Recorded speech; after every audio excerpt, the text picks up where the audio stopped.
You know, I taught for 30 years. And in March and April and May, particularly May, oh, did people tend to get on my nerves, you know? And I came across this poem that I'm going to share with you, because if you're feeling a little antsy, if people are messing with you, think of this poem, all right? It's about an oyster. There once was an oyster whose story I'd tell, who found that some sand had gotten under his shell. Just one little grain, but it gave him such pain. For oysters have feelings, professors maintain. Now, did he berate the unfortunate fate that led him to such a deplorable state? Did he bawl out the government, call an election, cry out to the sea to grant him protection? No, he said as he lay on the shelf. If I cannot remove it, I'll try to improve it. So the years rolled along, as the years always do, and he came to his ultimate destiny, stew. But that small grain of sand that had bothered him so was a beautiful pearl all richly aglow. Now this tale has a moral, for isn't it grand what an oyster can do with a small grain of sand? What couldn't we do if we'd only begin with all of the things that get under our skin?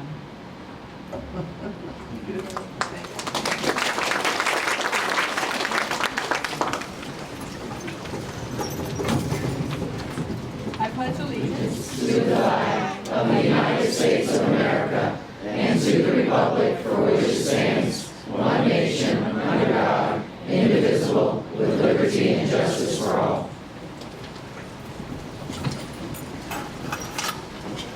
I always think what a joy and a privilege it is to be able to stand up and pledge to the flag and to be able to hold up our country and appreciate our country. Next is the adoption of the agenda as recommended by the superintendent with the addition of J, the superintendent's making a difference award. Move to accept the agenda as recommended by the superintendent with the addition of J. Second. It's been moved by Mr. Kennedy, second by Mr. Dodd to accept the agenda as recommended by the superintendent with the addition of J. All in favor? Aye. Opposed? Carries 4-0. Citizens' comments. Do we have any citizen comments? Thank you. Consent agenda. Do I have a motion to accept the consent agenda? Approval. Second. Okay, so the approval's been moved by Ms. Bryan, seconded by Mr. Kennedy to approve the consent agenda. Do I have a vote, please? I was going to say a motion, a vote. All in favor? Aye. Opposed? Carries 4-0. Recognition donations. We have several amazing donations today on our agenda. $900 donation to Marine Science Station from the Rotary Club of Homosassa Springs. A $1,000 donation to Marine Science Station from the Citrus Eagle Auxiliary, number 3992. A $1,500 donation to Marine Science Station from Kings Bay Rotary. A $1,376 donation to Marine Science Station from the Rotary Foundation of Crystal River. A $1,500 donation to Marine Science Station from Nature Coast Red Track, Inc. A donation of $625 to Crystal High School from Natalie's Restaurant. A $4,646 donation to Detention Primary School from Century Link. A $500 donation to Crystal Middle School from the Sheriff Jeff Dawson, Citrus County Sheriff's Department. An $1,800 donation to Homosassa Elementary School from the Nativity Lutheran Church of Waukegan. A $9,999.99 donation from Carl C. Schultz for the Raccoon Free Scholarships, and a $6,600 donation from Paul Schultz Charitable Foundation for 3 scholarships. Wow, that's, right. they're quite, you know, a lot of money.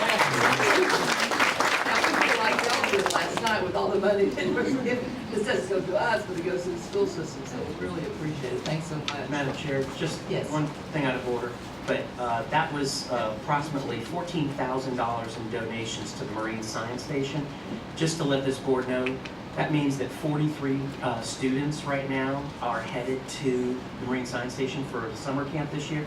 22 of them are on full scholarships because of the donations of this community of people. And I want to thank all of the community members and Mr. Olson, who's put all that together so that we can send all those kids on to a weeks-long camp at Marine Science Station. Shouldn't we all be so lucky to go there? Absolutely. And thank you so much for bringing that to our attention. We have a math genius on the panel. No, I wrote it down. I'm sorry. Thank you. Next, we have some presentations, and Ms. Himmel and I are going to go down here. And Ms. Ryan, would you? I will.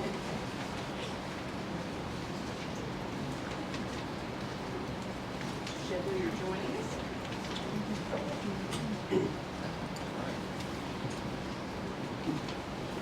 We would first start with the Congressional Arts Competition Award recipients.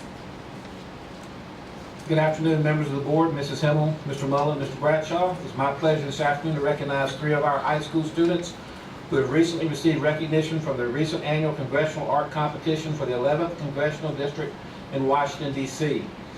Congressional competition began in 1982 to provide an opportunity for members of Congress to encourage and recognize the artistic talent of their young constituents. This year, according to U.S. Representative Rich Nugent's office, 82 pieces were submitted this year from all of the high schools in the 4-county area of the 11th Congressional District. The winning selection will hang in the halls of Congress for 1 year. It is my privilege at this time to announce that out of 5 possible awards, Citrus County students received 4 of them. This year's winner is Savannah Boudreau from Citrus High School.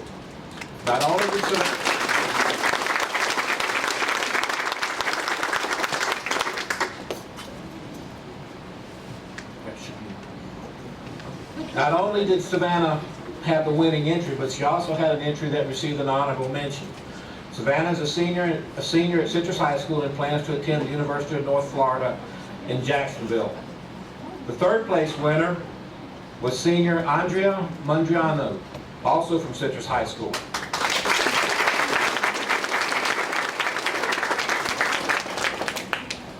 Both of these are students of Citrus High School art teacher Nancy Boudreau. Miss Nancy, you want to come up?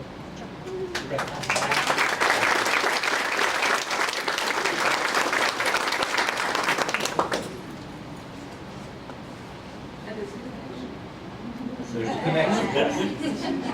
Also received an honorable mention is sophomore Kaylee Rizzolo from LeCanto High School. She is a student at LeCanto High School School of Art, and her art teacher is Polly Hilgert.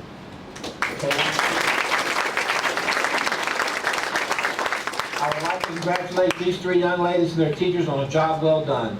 This proves that we have some very talented artists in our school system today.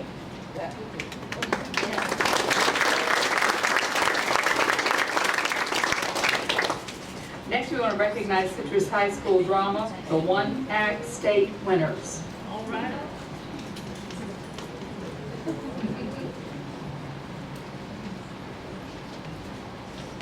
Good afternoon. I'm Kristen Meander. I'm the theater teacher at Citrus High School, and it is my great pleasure to be here again this year. Our students competed at the State Thespian Festival in March, and not only did our one-act competition piece, Plaza Suite, receive straight superiors, we received perfect scores from all of the judges. We were one of 3 schools in the state to achieve that. Florida State Thespians is the largest high school theater festival in the world, with over 8,000 students in the Tampa area for 1 week, so stay away in March. We literally take over downtown Tampa, and so it is an awesome honor for these students, and they are quite wonderful. In addition to receiving this honor, every single one of these students is part of the state festival work crew. As a member of the one-act staff, I am the coordinator of all one-acts at the state festival. Just another job I love. And we coordinate all of the one-acts for over those 8,000 students. So these kids not only performed numerous times over the course of the week, but they worked for 10 and 12-hour days sometimes. So they're pretty resilient. So first we have Chase Davis. Anna Russo.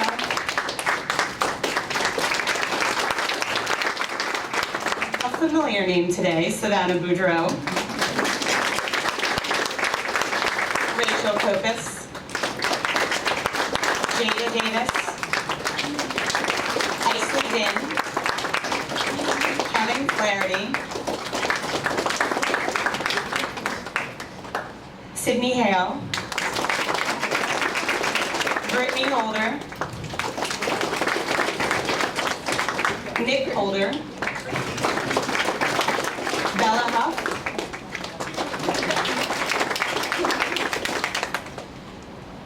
Haley Kennedy, Kayla Mantone, Chloe Neander, and Shane Watkins.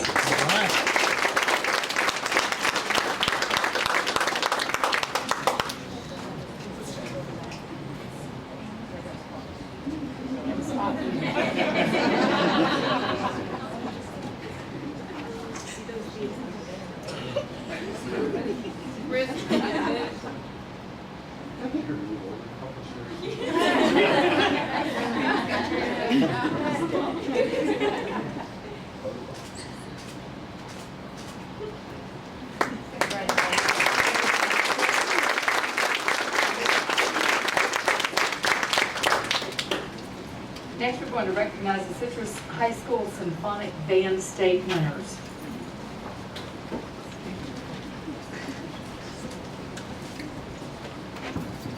Good afternoon. My name is Jermaine Reynolds. I'm the band director at Citrus High School. First, I just want to say it's a huge honor to be in front of you today. Never been in this part of the building, but it's amazing to be here. What I'm about to do is very easy for me to do. I've been at Citrus High School for 2 years, and these kids have really touched my heart more than I think any kids I've worked with in the past.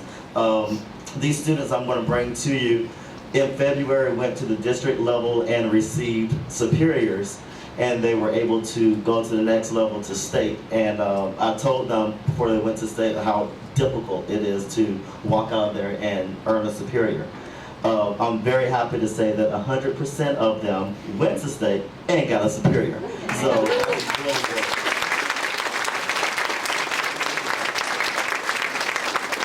So I'll just bring them up to you real quickly. Cameron Mellard,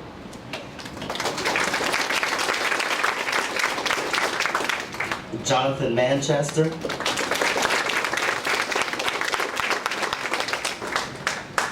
Brittany Lazoya,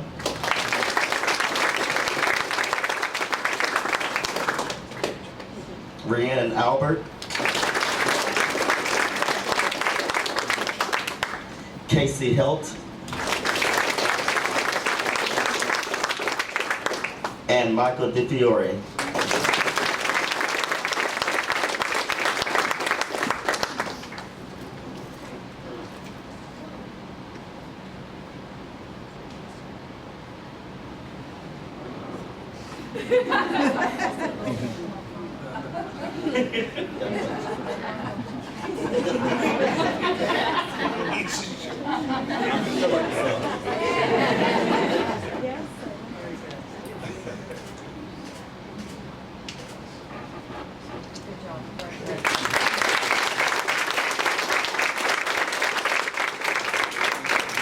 Next, we're going to recognize Citrus High School's drama duet acting state winners. Who's back? Hello again.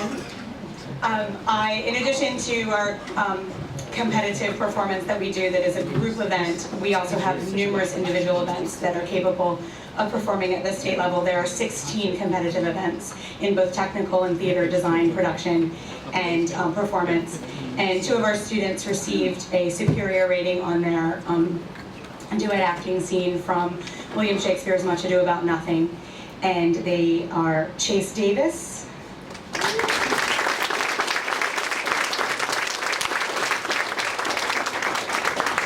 and her scene partner unfortunately couldn't be here today, but they are usually attached at the hip, and that is Hunter Helton.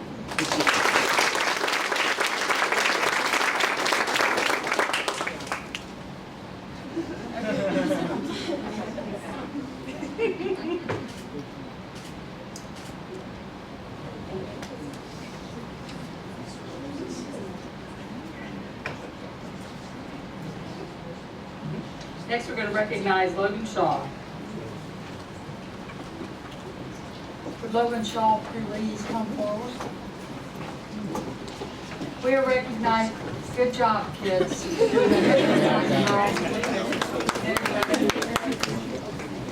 Today we're going to recognize Logan Shaw. Logan participated in the Gasparilla Run, 15K run, which equates to 9.6 miles. Is that correct? He finished third in his age group. And we wanted to recognize Logan today because that takes a lot of time, dedication, and a lot of effort. And we just are so proud of you for finishing. And I asked Mr. Mullen if he wanted to come up with you because I said, do you run with Logan? He said he used to. He said, now he's getting slower and you're getting faster. Is that right? So I feel like I've known Logan forever and ever because he brags on you all the time. So we just want to say congratulations for a job well done.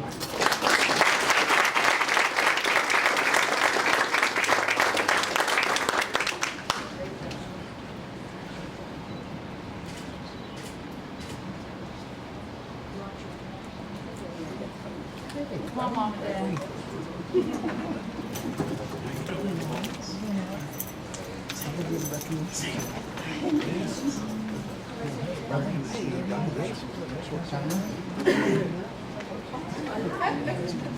Miss Mullen.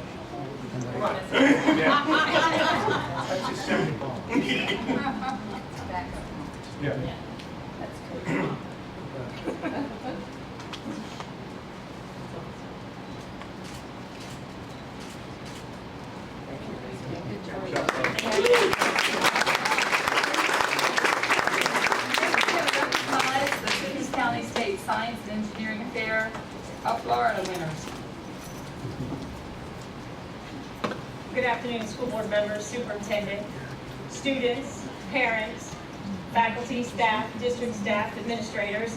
This is one of my favorite parts of the job, recognizing the good in students. And of all the students around the state of Florida that attend the State Science and Engineering Fair of Florida, they are the top 1/10 of 1% of the best and brightest science and engineering students in the state. Citrus County sent 20. So, in addition to a very long, stressful day of judging that has 3 separate parts and it takes all day, the students got to participate in opening day ceremonies, which included 6 little speeches from students across the state about their science fair experience. Most of them had been competing in the state fair since middle school, and I had a lot of our junior division students mention, I want to do that. I want to be in it all the years I can be in it. So that was interesting to see that motivation factor. They also were able to have a student mixer at the Museum of Science and Industry in Tampa, also known as MOSI. We had students performing on the high wire bicycle act. We had students dancing it up on the floor. And we had students taking in the steampunk dinosaur exhibit. So it was quite a fun evening. And then lastly, they got a trip to SeaWorld with a behind-the-scenes look at the ocean's discovery. So it was very fun-filled, stressful 3 days in Lakeland. The State Science and Engineering Fair of Florida was held in Lakeland March 29th and 31st, and with the assistance of Miss Nancy Schaefer from IMS, and Mr. Joshua O'Leary from Citrus Springs Middle School, and Mr. Frank Davis, the bus driver extraordinaire, we were able to take 20 of our students to Lakeland. 2 different divisions. You have the junior division, which is middle school, and from Citrus Springs Middle School, under the direction of Principal Mr. Reed, we have Hannah Patallo.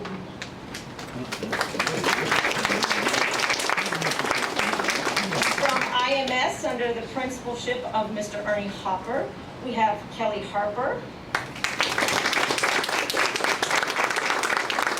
Ashton Honeycutt.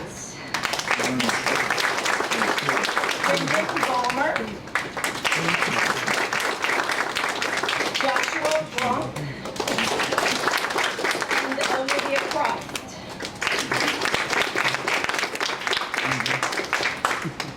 From Crystal River Middle School, under the principalship of Mrs. Frederick, we have Bailey Edwards. LeCanto Middle School student Elise Laterno, under principalship Mr. Kuhn. Elise was one of our students who had to leave judging early from the state science fair to get to the Citrus County fair and show her personal steering. So it was a little logistical there, getting her back and forth. And then from St. John Paul II, under the principalship of Mr. Larkin, we have Andrew Petrella and Lauren Paro.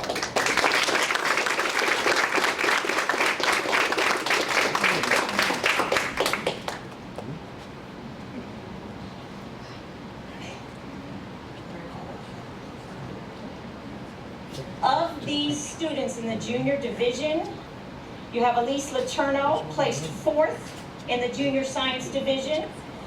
Ashlyn Honeycutt from IMS, placed 3rd in the junior biomedical and health sciences. Go ahead and step forward.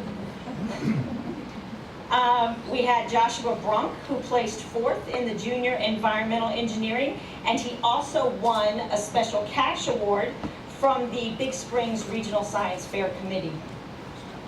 Also from IMS, we had Brandon Balmer win a $500 cash award from Three Rivers Regional Committee. So this is our junior division. I thought maybe we'd take pictures with them and then bring the seniors up because it's a big group.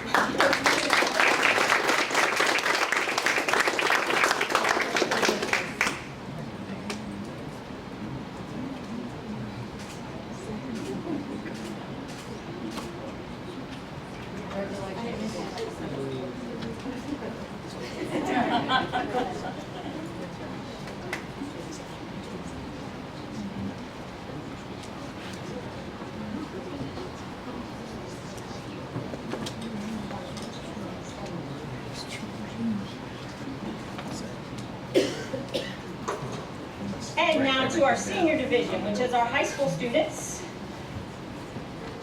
From the Academy of Environmental Science, under the directorship of Mrs. Balfour, we have Katie Kalmbach.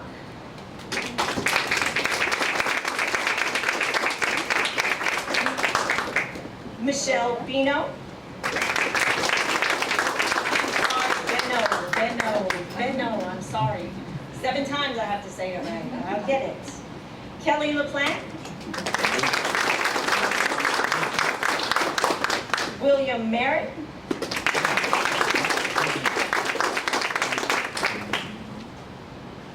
And Madison Weaver.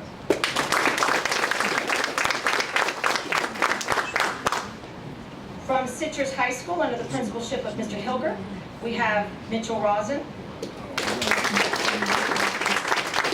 Mary Tufts. Mary can't make it this evening. She has Breeze auditions, so she's a very well-rounded student, left and right brain. China Yates, also has tryouts for left brain. Madison Cassidy.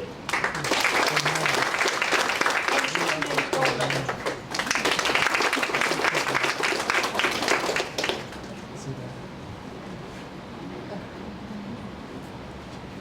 Of these senior division students, William Merritt won honorable mention in environmental engineering. Mr. Rosen won a $50 cash award from the Florida Association of Science Supervisors. And Madison Weaver won a $100 cash award from the Florida Museum of Natural History.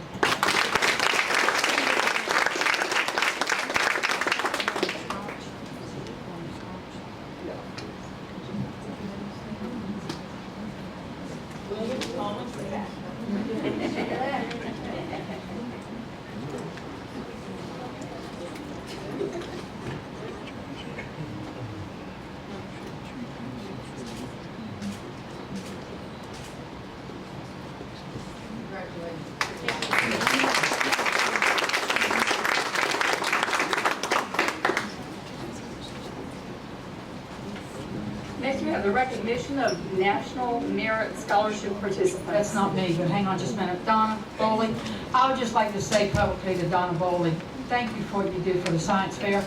I tell you, when you go to the event, when you go to the judging, no matter where you are, you think she's one of the kids, she's jumping up and down, and she gets as happy as the parents do when they win, so thank you for what you do.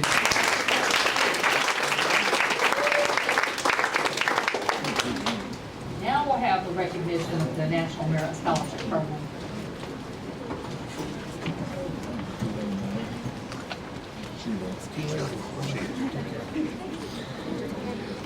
chances of getting dropped. So we're moving that academy numbers that has I know. I know. That's why I'm asking him. Okay. So we're going to do Math Field Day next. Recognition of the Citrus County Math Field Day T-shirt design winner for 2016.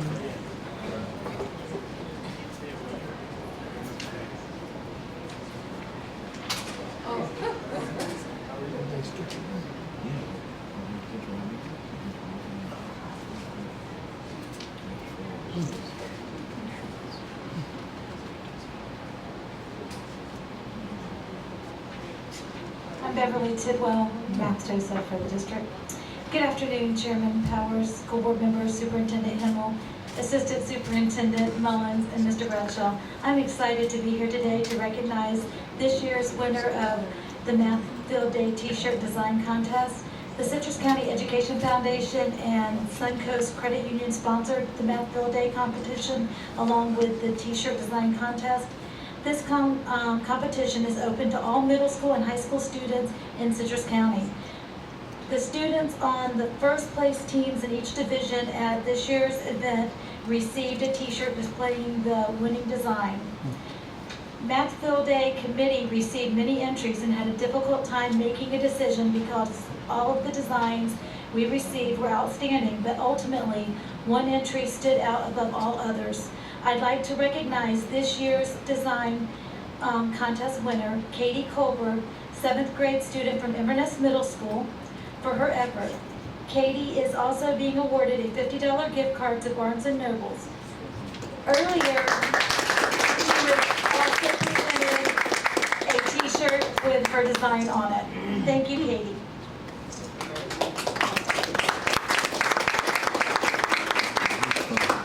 Ms. Tidwell, get over here.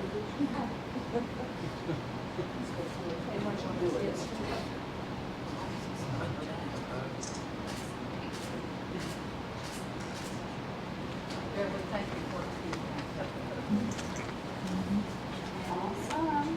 Okay, next we've got Jill Lynch. Hello, everybody. I'm Jill Lynch, avid collective teacher at Citrus Springs Middle School, and I wanted to recognize in front of you today Miss Kaylee Campbell. She had entered an essay, a very inspirational essay that if we had the time for you all to hear, I would love for you to be inspired the way I was when I heard it. That kind of gave us a great background of her life and the experiences she's been through.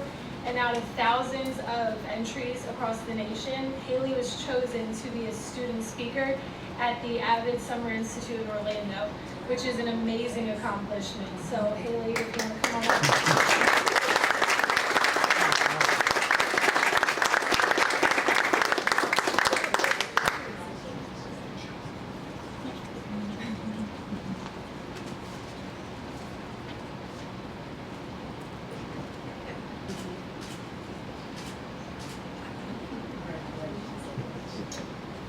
And Haley, Mrs. Kennedy says that anytime she sees you on campus, you just have the brightest smile and are just so exciting. And It's true story. she does. So she brags about you. So thank you for all you've done. Thank you guys for having me. Thank you. All right, Mr. Bittner, you're up. We're going to recognize National Merit Scholarship participants. Good afternoon, members of the school board, Assistant Superintendent Mullins, Superintendent Himmel. National Merit Scholarship Program. One of the highest academic honors a student in the United States may receive is the National Merit Scholar Award. This academic competition for recognition and scholarships began in 1955, and every year approximately 1.5 million students participate. The award is based primarily on the National Merit Scholar Qualifying Test and is administered across America for juniors.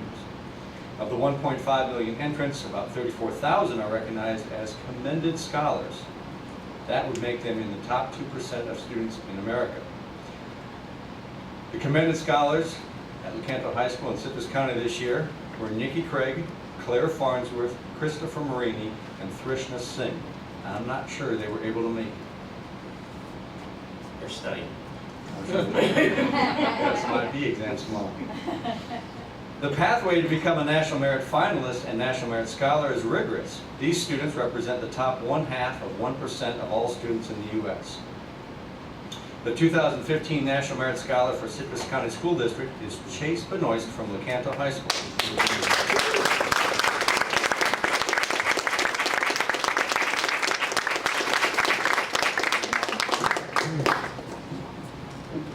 While you're getting a picture, let me continue with Chase. Chase maintains a perfect 4.0 unweighted GPA and a 4.85 weighted GPA. Chase earned a perfect 800 on math and a near perfect 780 on the SAT verbal. He is an AP Scholar with distinction. Chase was the Sunshine State Scholar Award winner from Citrus County last year as a junior. His versatility in high school can be seen in the number of extracurriculars, including National Honor Society, the Robotics Club, the Writing Club, and the Citrus County School District Academic Team, which we'll talk about in a second. Chase has participated in both cross-country, track, and marching band all 4 years. He plans on attending the University of Florida and has already earned the prestigious Presidential Scholarship.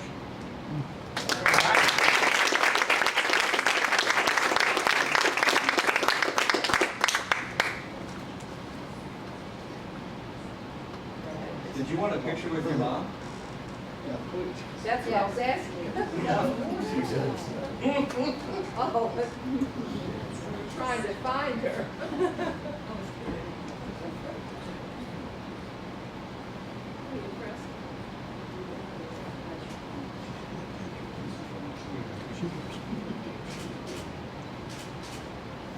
Thank you, Mom.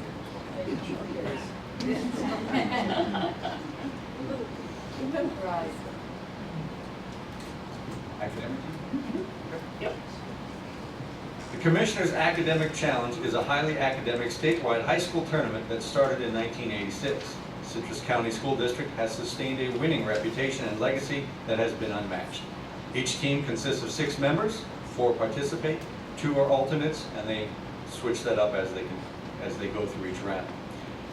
This is not a quick response Trivial Pursuit. Instead, slower paced tournament in which the players are asked questions from areas of language arts, math, science, social studies, fine art, world languages, physical education, health, and technology.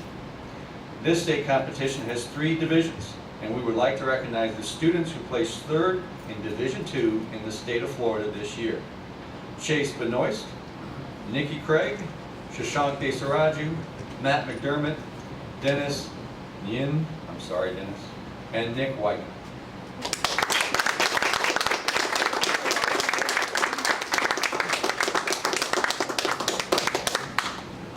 Do we have any coaches from the other 2 high schools, Crystal River and Citrus High School here? Come on up. We'd like to congratulate all the high schools who participate every year. It is a,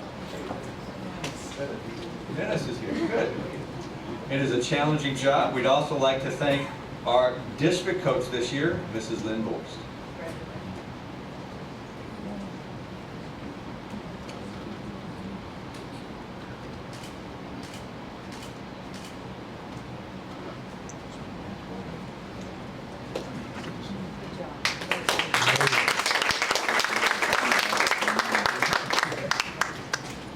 If I may go just a little bit longer, one of our commended scholars for National Merit did just arrive, and I see her. Thrishna, if you could come up for a picture. And who else? Oh, Chris. Chris got here too. Chris, come on up. You and Thrishna for commended scholars. All right.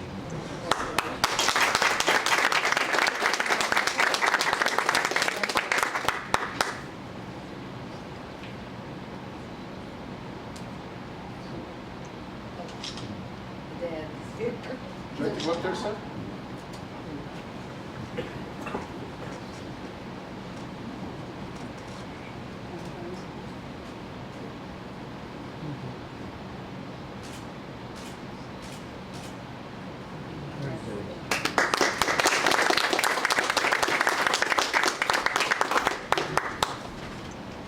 Thank you, Mr. Bigler.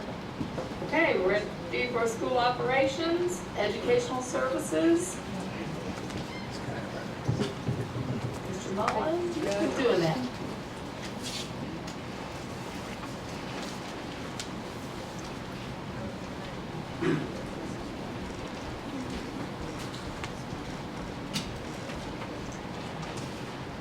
Thank you, Mr. Mullin.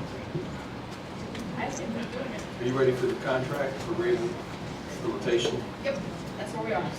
Mr. Dodd had that. They already did. Yeah.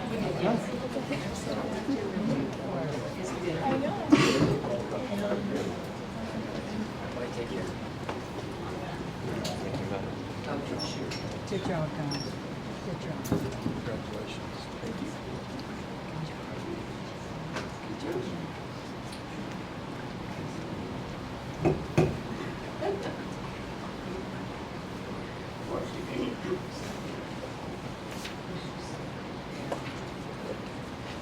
Okay, you're.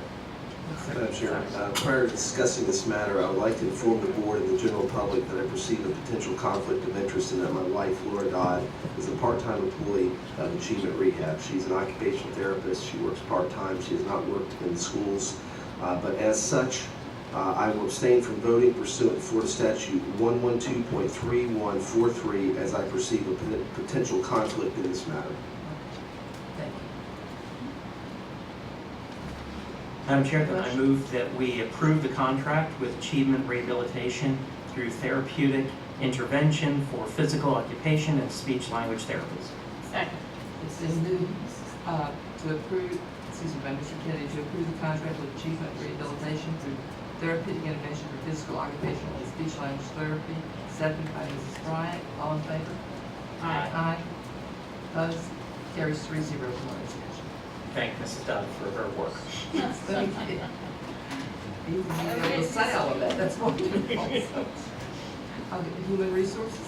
Good afternoon. I am here to ask approval of the instructional support recommendations as outlined in the Goldenrod.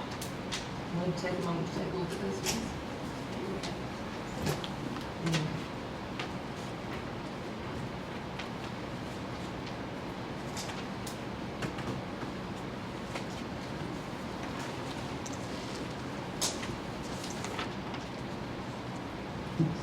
Madam Chair, I make a motion to approve the instructional support recommendations as presented on the Goldenrod. Second. It's been moved by Mr. Dodd, seconded by Mrs. Bryant to approve the instructional and support recommendations as they appear on the Goldenrod. Any discussion? All in favor? Aye. Opposed? Carries 4-0. Thank you. Next on the agenda, I'm asking approval to name Karen Davis, Assistant Director, 12-month, to Whitfield Coochie Technical College. I move to approve Karen Davis, Assistant Director with the Cucci Technical College. Second.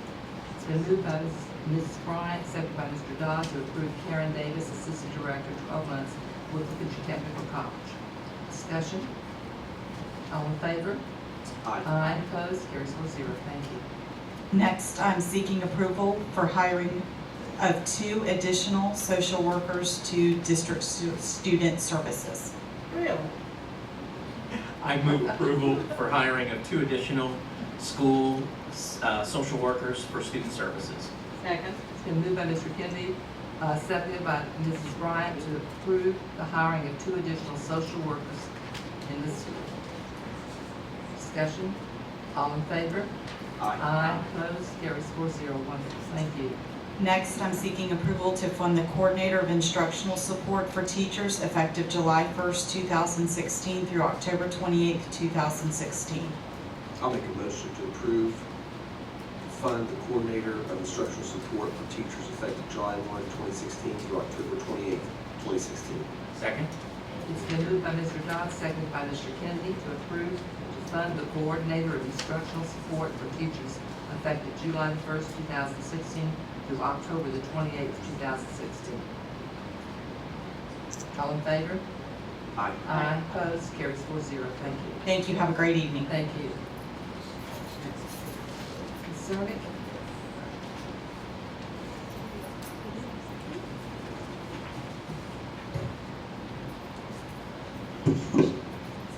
Oh, sure.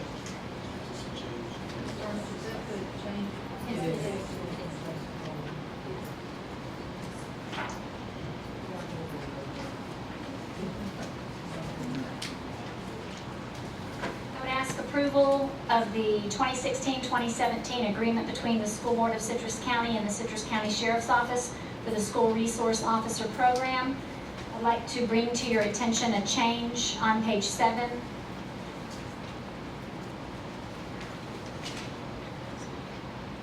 Which states the change would be, in the event of the resignation, dismissal, reassignment, or long-term absences by an SRO, the sheriff shall provide full-time coverage immediately, consistent with the school's schedule for the SRO. As soon as practical, a recommendation for a permanent replacement will be made. I'll make a motion to approve the 2016-2017 agreement between the School Board of Citrus County and the Citrus County Sheriff's Office for the School Resource Officer Program. Second. It's been moved by Mr. Dodd, seconded by Mrs. Bryant, to approve to fund the to approve the 2016-17 agreement between the School Board of Citrus County and the Citrus County Sheriff's Office for the School Resource Officer Program as amended. And an excellent reading of that, Mr. Dodd.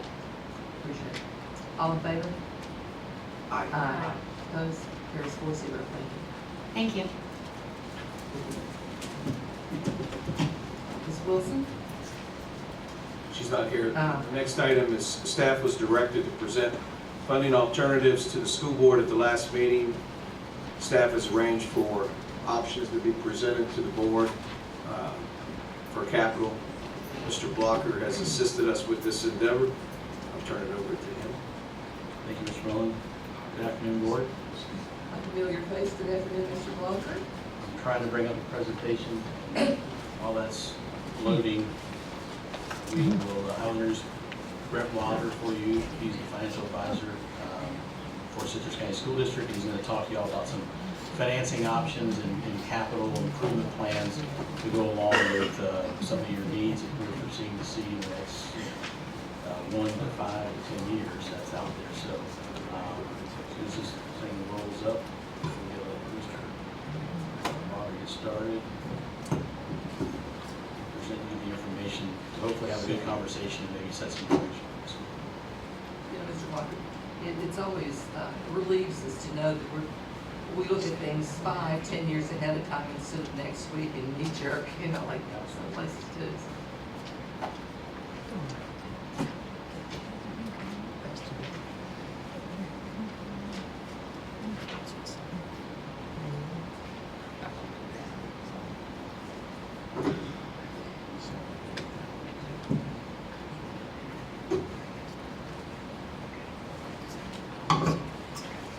Did you want us to sort of select the direction which you're presenting?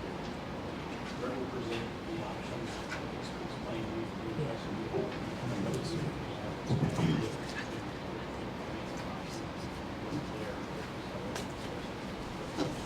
Mr. Galt, they can't hear you. So Brett's going to explain to you in the presentation the different types of options you have for financing, for capital, and then you can have a discussion as to, or of course, ask any questions, then have a discussion as to which direction you wish the district to go in. Brett? Good afternoon, Madam Chairman, school board members, superintendent, ladies and gentlemen. It is our privilege to be here today. Brett Wilder, Public Financial Management. We are privileged to serve as your financial advisor. As Kenny had mentioned, we thought to help facilitate the discussion this afternoon, we would start with just a summary for those that may not be familiar of the various funding sources available to school districts in the state of Florida.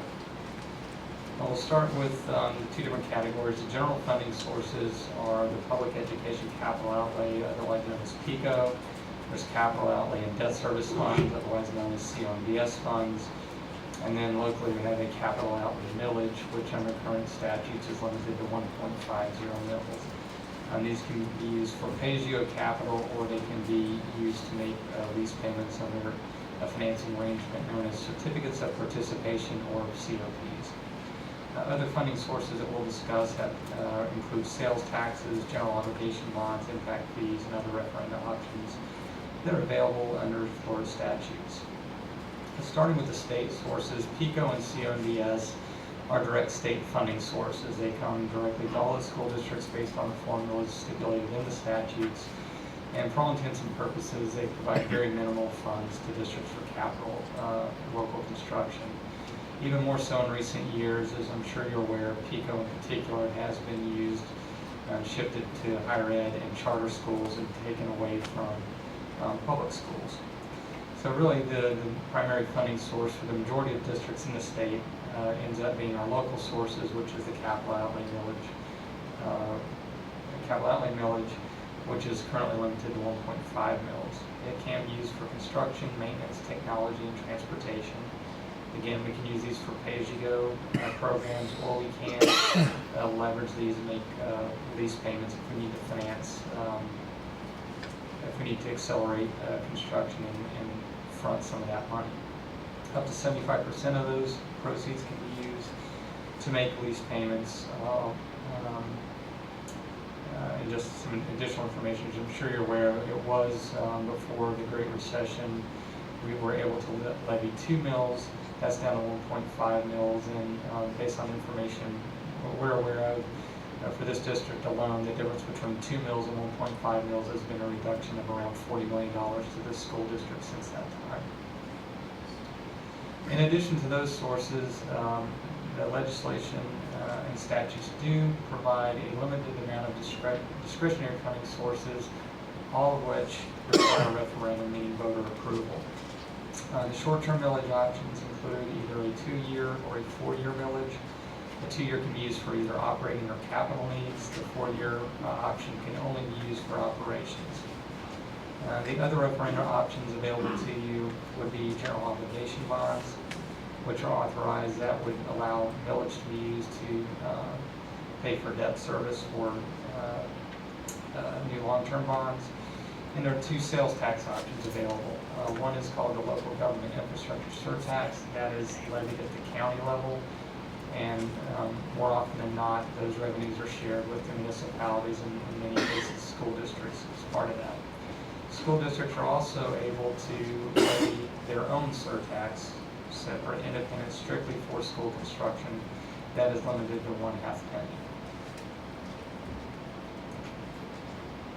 So based on the information that's provided to us, the district is currently contemplating the need to finance approximately $30 million of school renovations.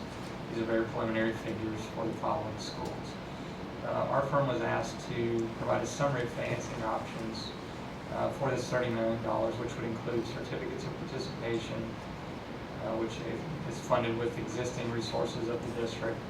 And then 2, that would be new revenue sources to the district, the half-cent school capital outlay surtax and a general obligation bond.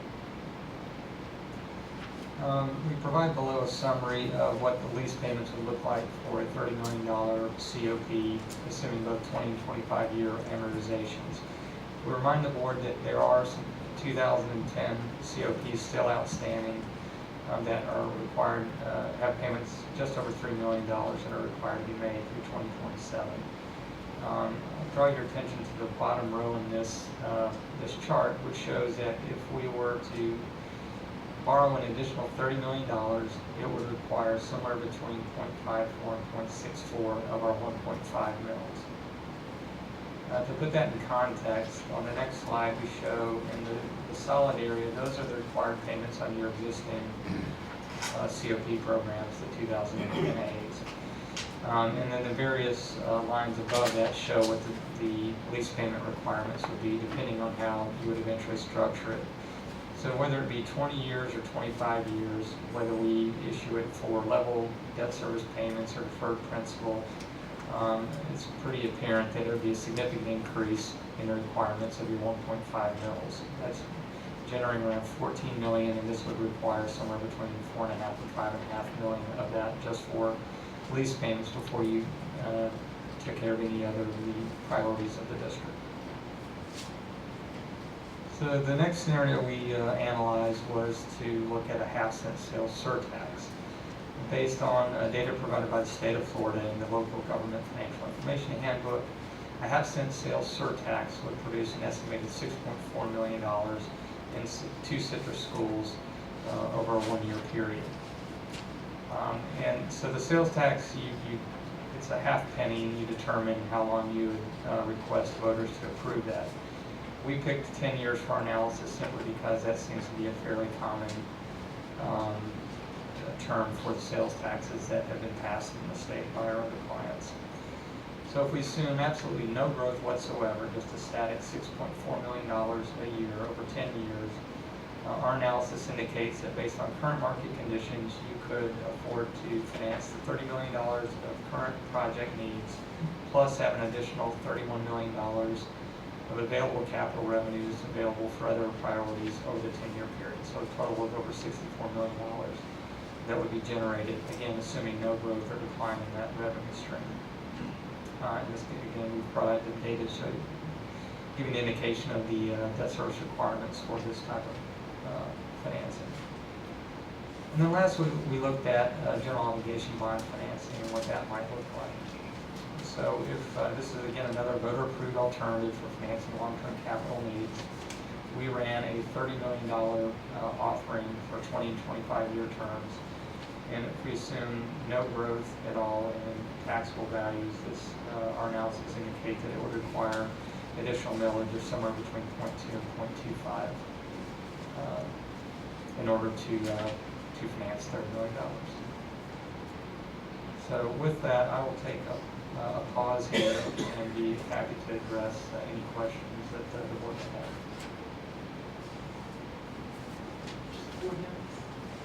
have. So as of our 1.5 mils that we currently have for capital outlay assessed, you had said there was an obligation to the Christopher High School board to the COP, and we've already, I believe that Christopher High School mainly of 0.3 mils. Was that correct? Of the 1.5?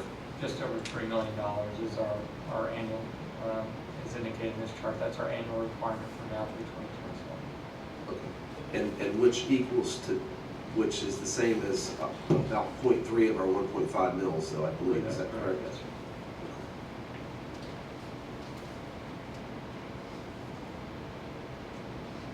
For the next 10 years. Yes. So we still have this a little over $3 million COP, which is like a bond payment that's due annually to pay for the, I believe it was in the neighborhood of $35 million project at Christopher High School. Is that correct? Yes. And we have committed that. So we've committed that portion of our 1.5 mils. We have to make sure that we pay that bond payment or that COP. We never want to default on that. Correct. Now, looking forward, we see in the 5-year plan where we're starting to see a potential deficit. I mean, this is big. I mean, this is a big item we need to look closely at, because we can't continue, I believe, to postpone, and we need to make some decisions here as to how we're going to meet the needs of the district and the maintenance needs of the district and capital needs going forward for some of our schools, like we've talked about in Floral City, Edwards Primary, Edwards. And you talk about the 5-year plan, and you've seen how each year the fund decreases, because there's approximately about $7 million a year that we transfer dollars out of the capital to put back in the operating budget for salaries and things like that. And as we decrease that, we'll not be able to do that. And as time goes on, though, there becomes a point with some of the maintenance costs that we can't put those, that we can't always do that we'll have to move them into operational. Correct. On a permanent basis, unless we can find that. The other thing this board knows, but I think it's important that the public hears this, when we put a 5-year plan together, it's basically only the minimum of what we have at this moment, a snapshot of the funds that we'll have over the next 5 years. We know we have greater needs. I mean, IPS and Floral City are some of the big ones we've identified. But I would say, looking at the budget from last session, and Ms. Hamill, please note, this is not a negative thing that I'm going to say on anyone preparing the budget, but I think some of those capital needs are a little shy of maybe what we're going to have, particularly when I look at technology. And when I'm saying that, and I know this board knows that's something I'm going to bring up, but we're putting a great number of one-to-one out there for our students. Right now, we're calling them iPads, but to me, they're one-to-one because I don't know what they're gonna do in 5 years. At some point, we're gonna have to replace those. And we're under a statutory requirement to do that. So that's not in our 5-year plan right now. So as we get there, as we get through that 5-year plan, we don't have any funds for those at all. That's just one of those types of things that we know is coming down the pipe. You know, buses, I think we've been very, very, very good about utilizing our transportation fleet all the way around. But we're still hoping that the buses go as well as they continue to go.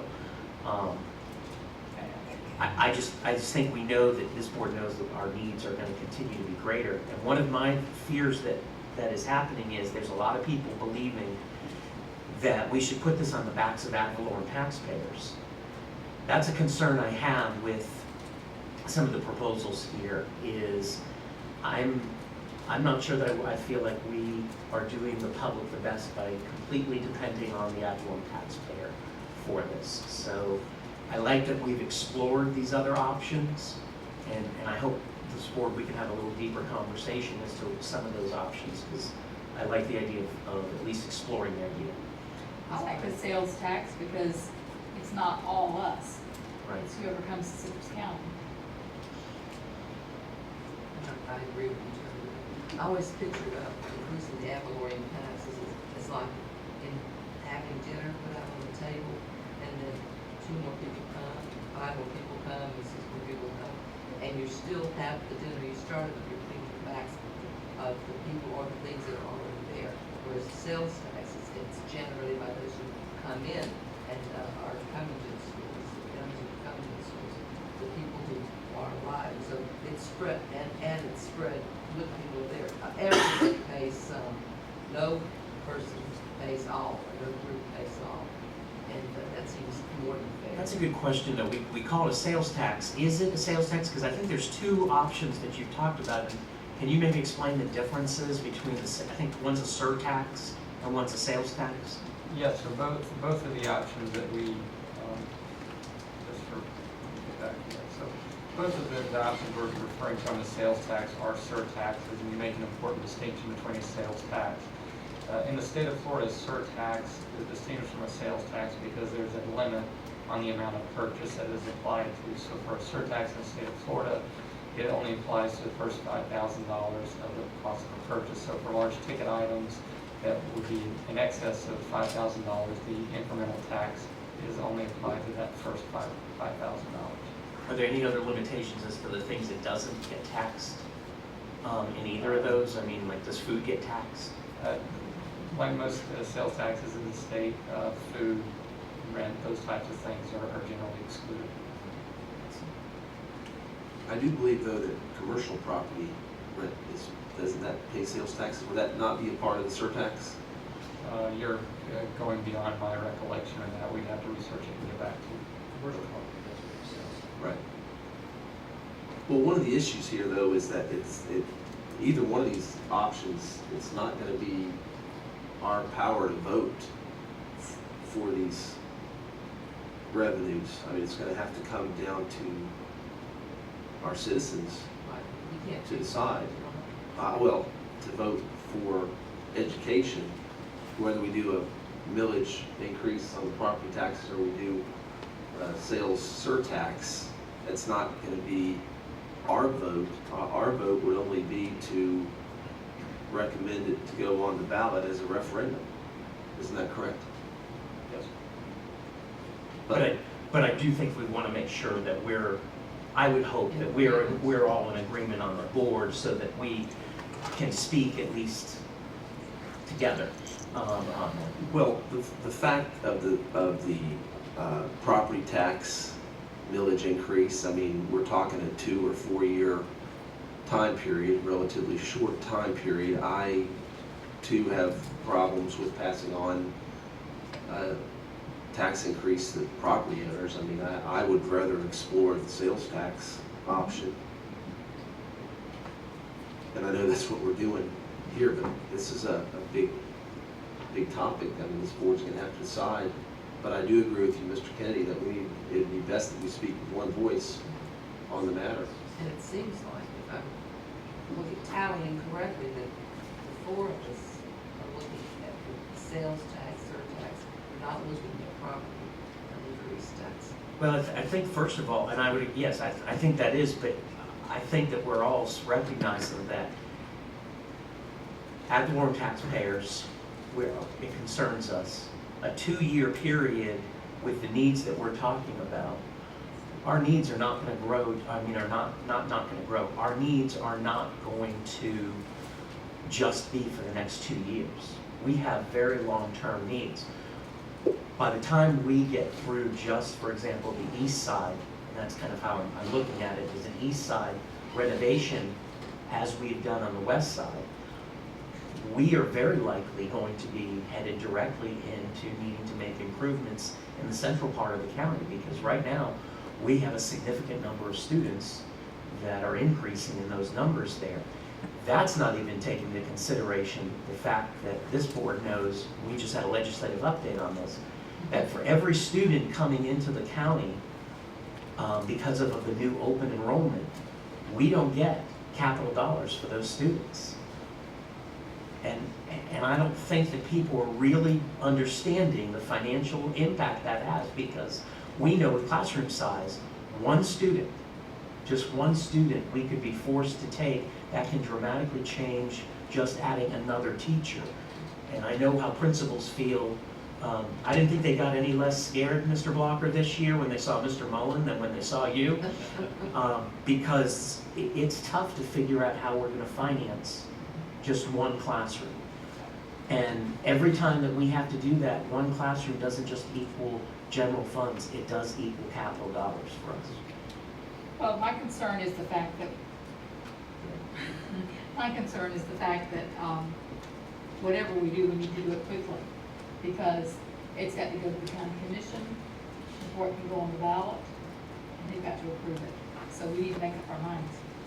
And I'm assuming that Mr. Bradshaw is going to have to determine what language, and this board's going to have to come up with some consensus as to what those parameters of language, because don't we actually have some discretion in that language? It shouldn't be the same as when we did send it out for the vote and increase the millage. You know, you have to pass a resolution, the resolution that you can all the statutory requirements, it has to have the question that is put on the ballot. There's certain language that has to be in a certain format. Go to county commission proceedings, actually place it on the ballot.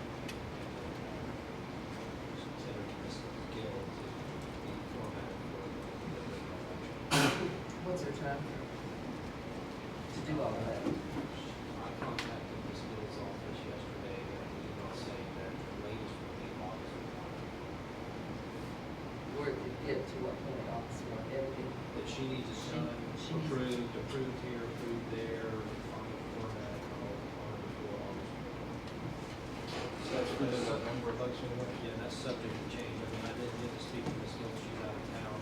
I got an email today, that's what they think that day would be, so maybe it'll help a little bit, I'm not sure. Can you repeat that, Mr. Bradshaw? I'm sorry, what date was that? August 1. But August 1 needs to be when they have it, so we have to backtrack. August 1 would be, you have to approve the resolution, it has to go to the VOCC, they have to vote to put it on the ballot, or move it on the ballot, and everything's done. It has to be, all the conditions preceded have to occur, and it has to be in their hands before August 1. And do we yet know how long it will take for the commission, how long amount of time they're going to need? Because I'm assuming if they work like we do, they're going to need, I would think, a month at minimum. I would suggest that if y'all want to move forward with this, that you give me the direction to do so, so I can draft a resolution and have it be presentable to you, presented at, at the next special meeting or at the next regular meeting at the absolute latest, because otherwise I think you get time barred on trying to get this going. Can I make a motion? We let him do that. Do you have a meeting on May 24th? We're having a special meeting just so that Are we? personnel issues through. We're gonna let you know at the end of the meeting if we'd like to have on May 24th. We usually keep it brief because of the schedules you have in May, but we wouldn't do any presentations, but just in order to have. Well, I think there needs to be more discussion. I mean, I don't know if I'm ready to vote today for a referendum. I want to see more. We've talked about the revenue stream. You showed us the 5-year plan out. I'd like to look a little bit more at those expenses that we have coming forward on the capital side. And I think it'd be wise for us to continue to examine our figures, our budget, the money that we have in reserves, which I remember is around $21 million right now in the capital outlay fund, and how that is going to be reduced over the next 5 years. I know Mr. Mullins said that even 3 years, though you had said we would have some major decisions to make if we didn't have a revenue source. Is that right? Yeah, absolutely. Our one-to-one initiative would be one, and then the other thing is this impacts your operating budget because capital reimburses some of the salaries from your maintenance staff and those kind of things. We get on average about $7 million, Mr.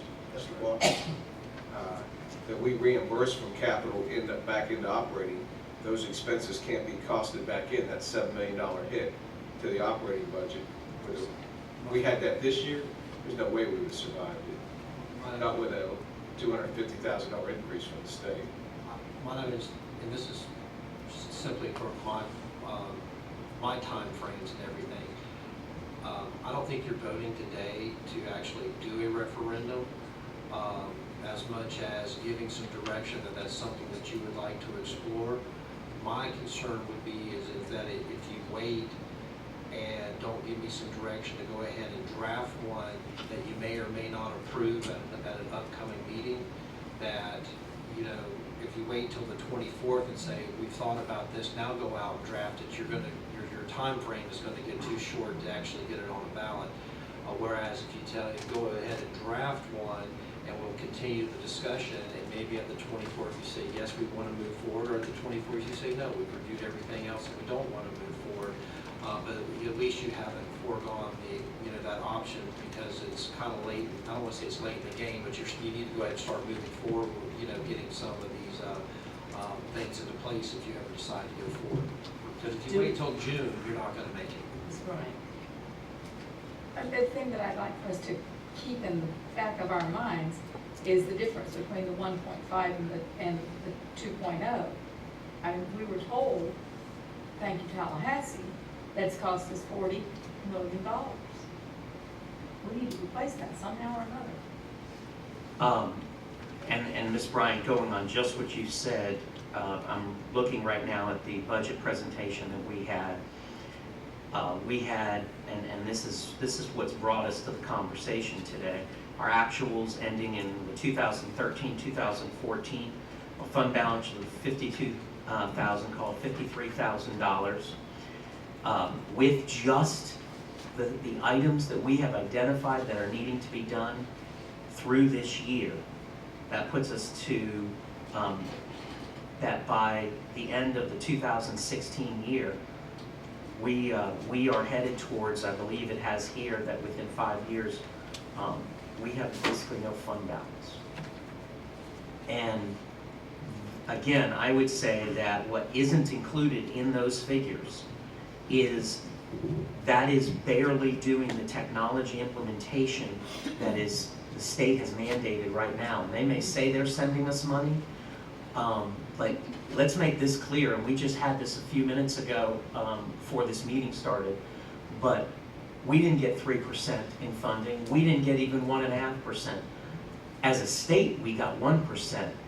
But what this board knows, and we had a presentation, they gave us about $250,000 more from last year in undesignated funds, but they gave us a bill of $275,000 from the Florida retirement system, which is basically means the state just gave us a bill of $25,000 over last year's budget.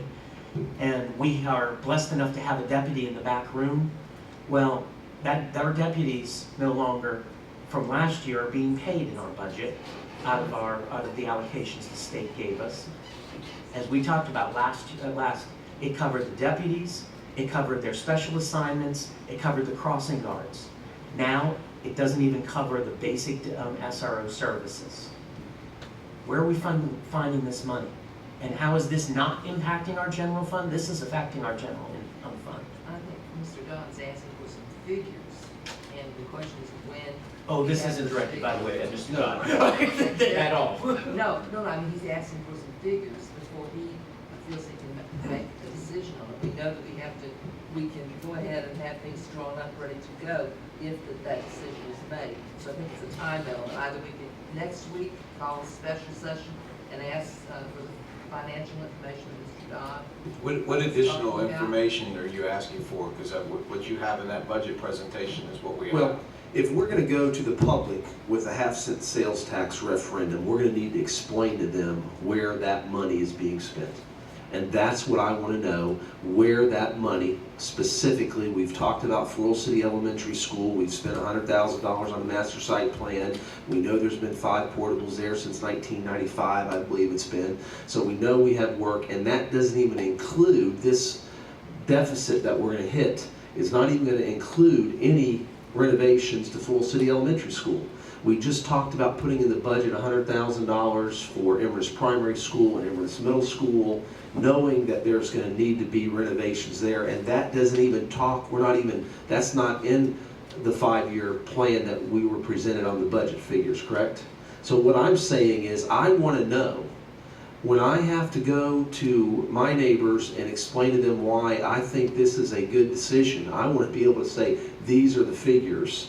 I want to be able to know, before I say, let's do it, I want to see all the figures. So when you ask staff to give you figures, what are we giving you figures on? Renovating a school, renovating 10 classrooms, renovating a cafeteria. In other words, you're not far enough down that process. We haven't even hired architects to do that yet. If you want us to give you more concrete figures, then you have to give us more concrete specifics on what we're giving you figures for. We just can't go out and ballpark figures not knowing what the project is. This is what happened at Crystal River. We started off remodeling a chemistry lab and ended up spending $35 million because we didn't set a price on the project. Oh, definitely. We cannot do that. No. You have to you tell us what you want to do, and then we'll come back and tell you what the price is. One of the things on a sales Speaking on tax. Mr. Bishop's department here, but Right, one of the things on the sales tax, we have to identify how long we're going to have the sales tax. So how long we have the sales tax in place is going to be defined by what our capital needs are.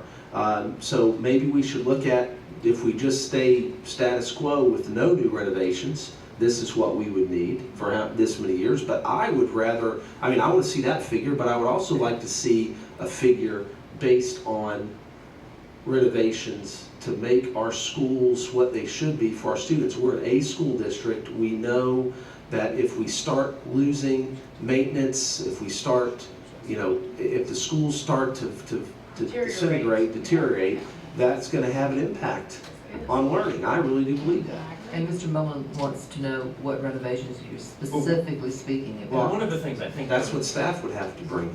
But I think, Mr. Dodd, one of the things that you're asking for, we have, and we need to, and I think it may not be in the presentation form we need to, is what Mr. Dodd's maybe saying. At least that's what I'm hearing. Because we did talk about, we've got a presentation on Floral City. I believe we have prices somewhere in the range between $11 and $14 million that we know that we're going to have there. We know we're at least over $10 million at that particular facility. I think to me, that would be the first start, that this board has identified as a need, whether we know that that's a project that could take 3 to 6 years, depending on how we phase it, or whether we were in a situation, if we wanted to do that today, and we gave it a green light today, we would not have the funds generated at this point to even pay for that project. I think the other question is, how are we going to fund it? Are we going to bond that and then use, for example, sales tax to pay for that bond? Or whether we would actually pay as we go, generate those incomes, and then decide which way to go. I think partly the board needs to give you some direction of whether we would be bonding a project, whether we'd be paying to go. Well, we have the MGT, we have the educational suitability, we have the facility assessment that's part of that MGT that we still operate off of. But again, we can look at that, we could come in and give you ballpark figures on what it would cost to improve the educational suitability. But again, without knowing specifics, and I'll go back to those two projects, you know, we went from renovating a science lab to rebuilding an entire high school before that project was finished. So we can give you cost estimates based on that NGT report, but then if the board decides that somewhere in that process that a renovation isn't what we want to do, we want to tear it down and build new, our costs are not going to reflect what you're going to do. So if you want us to do that this early in the game, we can certainly do that from the MGT report and from other information we have. But keep in mind, if you change the direction of those projects, you throw out those estimates. They're only as good as the direction of the project stays. For 1 minute, we have to stop, and we have 5:15 citizen comments, and then we'll come back to this. Do you have anyone who'd like to speak?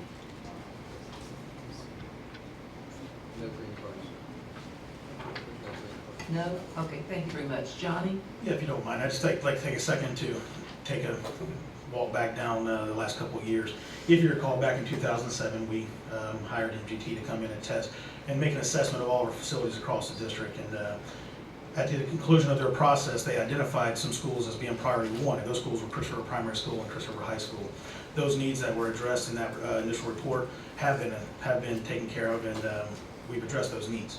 Now we're looking at priority two needs, which encompass Emrys Primary School, Floral City Elementary School, and Emrys Middle School. At the time when they did that initial assessment, they said that those schools needed some attention within 3 to 5 years. I mean, I think we can look back and see that 9 years later. 9 years later, we're still there. So I agree with what Mr. Mullen has shared. We just, we're looking for direction from the board. We're following that assessment of MGT from back in 2007. Then they came in 2012 to reassess, and once again in 2010, then 2012. So this is the progression pursuant to the consulting service that we hired many years ago. As far as the funding, I know you guys are having some healthy conversations about that, but I just didn't want to lose sight of the fact that Emrys Primary School, Emrys Middle School, and Floral City did not come about just indiscriminately. It came about as a result of the consultant we hired back in 2007. Okay. Well, I think that if we talk about a ballpark, I mean, I need to know more than a ballpark, and I know you just kind of use that term just to say, hey, this is, we don't have exact figures, but I mean, we have to make projections that we can tell the voter this is where the needs are. If we want to continue to maintain our schools, if we would like to renovate a school that's had portables for 20 years, then that would be something that we could bring and say this is where that money will be spent. So I'm just saying that I would like more specifics as far as where the money will go and what the amount is needed, and so we can determine how many years, because we don't need to tax, or we want the public to know how long it's going to take to fund the needs that we have. And that's going to change, right? But at least at this point, that's what I would like to do. And Mr. I don't disagree with you. I think we actually are all singing the same song. I think it's a matter of sometimes several of us have been here at different phases. I came in after the initial MGT study, although I don't know if he's still here, but Mr. Murray actually gave me a big education, even as a parent, on the study, and we've used that study as our hymn book to really go down developing our capital plan. And as Mr. Bishop said, we're really into the second part of that, and that's the east side. We knew we had the west side was the most critical, and now we have the east side. I think that the board has, over time, we continue to lay out these priorities. Our 5-year plan, one of the biggest misconceptions, we talked about this earlier, is that the state uses the 5-year plan, and many also often try to use that 5-year plan as saying, well, that's all the needs that you must have. Mm-hmm. We know that that isn't it. That's only the needs that we know we can and have funding for. What I think you're asking for, and I think maybe the question is that we would be asking for as a board, is we know we've identified some of these things Floral City, I'm gonna say, is the first and really the easiest one to identify. We have some of those costs that have already been presented to us. So that's to me a hard number that we can at least largely budget. I would go back and to say that I still very easily look at the technology side in the first conversation, and I've had this with Ms. Hemmel and Mr. Mullen, is I worry that we're not going to be able to do what we need for our students. Even though we've planned for it, even though we have it in there right now, I would say we aren't going to be able to accomplish that, not only because of capital needs, but also because of where we're going when it comes to our needs within the community. And that might be a general. good thing too, that we are able to show if we don't get this sales tax, if the citizens of Citrus County do not agree that there is needed revenue for our schools, this is what we won't be able to do. Absolutely. And that's another thing that I would like to know more about as well, is what we will have to give up. And also things that are required by the state that they tell us we must do. And if we can't do, what happens then? Well, we've talked about Inverness Primary. We know we are going to need to renovate the better part of Inverness Primary. We only have preliminary ideas. We're just starting that process.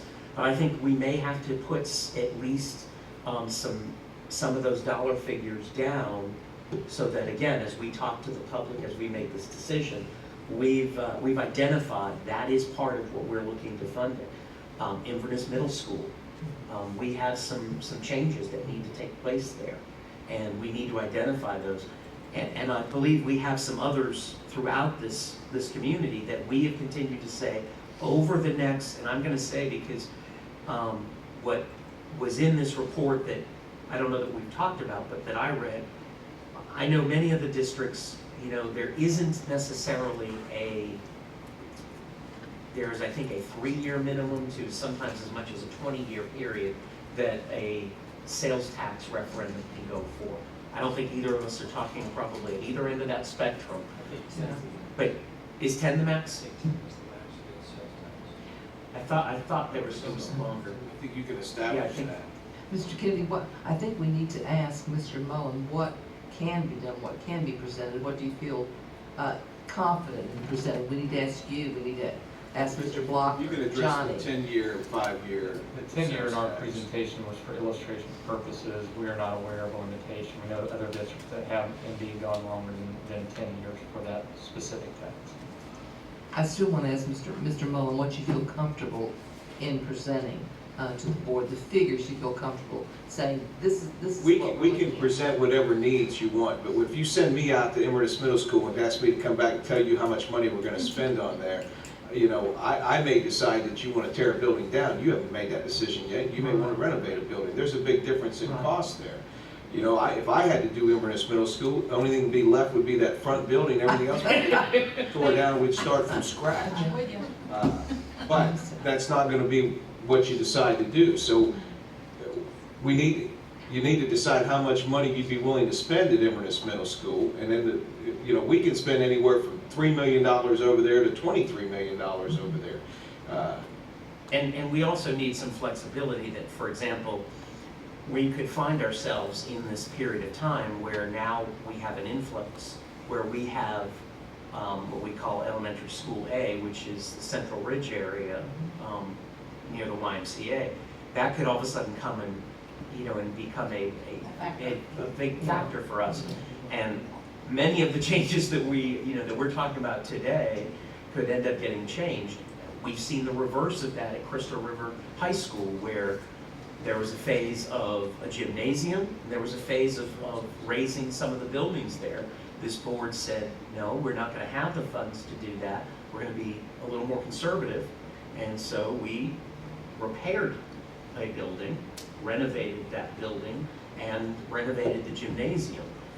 I think that was an appropriate. It wasn't necessarily that any of us liked it, especially Ms. Bryant, and rightfully so. But this board has never been been afraid to make those hard decisions on either side.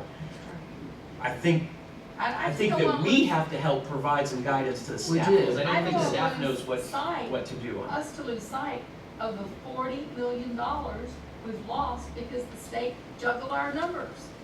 I would say the safest thing we could give you in a short time frame is Mr. Bishop could take the educational suitability needs from that MGT report, work with his staff, I think, to generate some numbers. But again, I know you don't want to hear this, but they are not hard, fast numbers. They're going to be construction numbers, which we have a figure we use for renovation, we have a figure we use for new construction, and that's based on historic information that we have. Well, in this presentation, they said the district is currently contemplating the financing of approximately $30 million in upcoming school renovations. So obviously, somebody came up with the $30 million. That was based on the presentation to the board about IMS, IPS, and Floral City. And if I'm not mistaken, that's also an average of the three concepts that were presented regarding Floral City Elementary. I think that was just for a point of reference. Mr. Blanca, you want to add Yeah, something? that was merely just my charge to Brent to come up with a presentation. I saw the presentation for Floral City was about 10 million. There's a couple different options. That was like the median. So I just ran with that, said 10 million for each school. It was just for illustration purposes to have the discussion. You know, maybe some presentation can be given to say, these are our top priorities, is the 3 schools and the 1-to-1, and we estimate it's going to be X. And these are the second priorities down below, we estimate that to be Y. But when we come back to reality, the 3 schools and the computers may take up to 60 million, so we know that's what we're going for. We can't spend the other. So that might be a way to maybe present to y'all the options. And I think that's exactly what I'm thinking that needs to be presented. In the meantime, do we want our attorney working on this? What was the time, the meeting dates that was presented, Superintendent? May 20. And at May 24th, what was the hope that we would accomplish? That we would come back with referendum language at that point and a presentation? Or was that, and I'm just trying to know, I'm just trying to understand what was asked of us so that we can either. If you all give Mr. Bradshaw the go-ahead for him to work on verbiage to bring back to you, and Mr. Bishop will bring you the numbers or estimates, then we can make a decision. Bring that to you. I don't want to speak for Mr. Bishop, but I'm thinking the June meeting would be a better time frame for numbers than May 2024. Well, I will tell you that, and I know Mr. Bradshaw got an email back, but I was told when I talked to Gary Rutsch's office, June was our deadline to get it. I don't know that. Well, I would rather meet next week if we needed to meet again. That's what I'm thinking, you know, maybe Because meet I next don't want us to week. get behind the 8 ball and not be able to move if we have to have a time frame to get it to the county commission. But we need to really, you know, reach out to our business community and talk about it as individual members to say, hey, you know, and that's what I was kind of alluding to, is I want to be able to show the need for, you know, why this is so important, but I also want to show what will happen if we're not able to get the funding, and that's kind of what I want, a little bit of information on that that we can share with you. And I've heard that, Mr. Godfrey. I think what you're asking for is so that as we go out to the community, people aren't thinking, hey, listen, we just asked for a bunch of resources that we don't need. Right. We've all been talking about this for some time, and so I don't think that's why any of us are surprised by the conversation where we're at. We knew this day was coming. We've been talking about trying to avoid this day as long as we've been able to. Unfortunately, there are things that have continued to happen in our community outside of policy decisions that this board can set that have certainly made our capital need challenges far more difficult. Legislature has played a role. Impact fee suspension has played a role. And property values have played a role. And frankly, Duke Energy's decision to close a nuclear plant has played a big role. Even with them bringing another plant on, let's not be fooled. That is not going to make up the difference of that nuclear plant. It is better than it is today. But that is not going to be this game saver. And the property appraisers' increases in property taxes, I think, are very appropriately conservative. They are not ones that we can, start. I don't think that we could go to Mr. Blocker and our financial advisors and say, listen, we want a mortgage off of our property values. that brings up another issue that we have, and that's why I think the sales tax again plays a role. I think that we can use the sales tax also as a bonding for this as opposed to a millage rate, which is another reason why I come back to why I'm glad this board is leaning in the direction of the sales tax, or let me say, revise that to a sales surtax as opposed to a sales tax, because from what I'm understanding is this would not impact large purchases. And I think that's important, again, to the community. We're not talking about trying to tax people's cars, boats, things of that nature, large purchases. Well, a half-cent sales tax would only apply to the first $5,000. Correct. Right. So let me ask, do you feel comfortable, Mr. Bishop, Mr. Mullen, do you feel I comfortable? just want to be clear so that our reporter in the back of the room, we welcome back, understands we are not generating projects that we can go out and find money for. We are going to simply prioritize the projects that we already identified that we need. So I don't want people to be under the impression we're going out trying to find work so that we can ask for additional money. We're going to come back to you with the projects that are not going to be done, that have been identified, as Mr. Bishop said, since 2007, that are not going to be able to be committed or completed. And the technology needs that we've already scaled back our technology plan based on the capital budget. And we can present what we're not going to be able to do if we don't get additional funding. Let me ask when that can be presented, because someone suggested having a meeting next week to be able to I don't know that next week, information. but if we stick to that original date that we wanted to come back on the 24th, I think, which is 2 weeks from today, I think, and that still puts us in the May timeframe, I think that gives us a chance to work and bring back something that's going to be useful to you as opposed to something that's still very rough around the edges. Mr. Dodd, do you feel like on May the 24th, that information is brought back, and in that same meeting, we can then give a direction, or? Yeah, I think we can, but I still want to know the timeline for the referendum, because it would have to be approved by the county commission. Is that right, Mr. Bradshaw? And so they're going to have a timeline for approval. I assume there's a way we could get it on the August primary. I mean, there's a primary election in August. And there's a general election in August.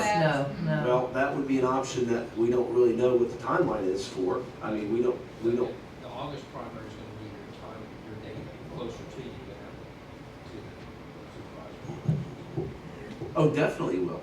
But yet we don't know what those dates are.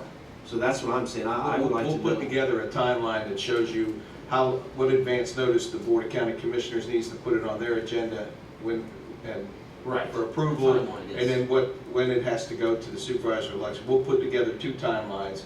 If it's possible for the primary in August, and if not, then what the these are November things we general have election. to talk about and decide. I would be a little concerned about putting it on the primary. But we can present the timeline. Because of the numbers. We won't have the time to talk with anyone. Well, I was going to say, because there's 2 things, and I just want to make sure we address, and Mr. Bradshaw, can you speak to this? Because I think our board understands this. I want to make sure the public and the media understands.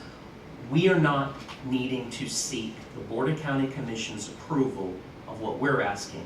It is simply that they control the ballot, and therefore there is a pass-through that they have to do. They do not have jurisdictional control over choosing that the school board adds this to be an option or not. Is that correct? Correct. Okay. So they have control over the wording of the referendum and not the clarity of it, or what do they have control over? All they have control over, they have control over what's on the ballot, but the way these things work is it just goes, we present it to them, they put it on the ballot. And am I correct, because we went through this one time before, they can really do not have jurisdiction to stop this from being on the ballot? Yes, you're right. I mean, we would have in a process, we would have to file a petition and so forth, and so I don't think they want to go through that, and we don't. We also need time, so that one of the things in many of the communities, this is not new for those going on looking at this. schools' capital outlay taxes are not new. They actually are what it seems like many districts are identifying as what they're having to do because of what the legislature has done. And what also I believe commissions have done when it comes to capital. And as a result of that, you look at some of the lists of schools that are school districts that have done this, including, by the way, I would add Hernando County, who, interestingly, when they partnered with the county, this failed. But when they, as a community, went to as just the schools went to the district, it passed.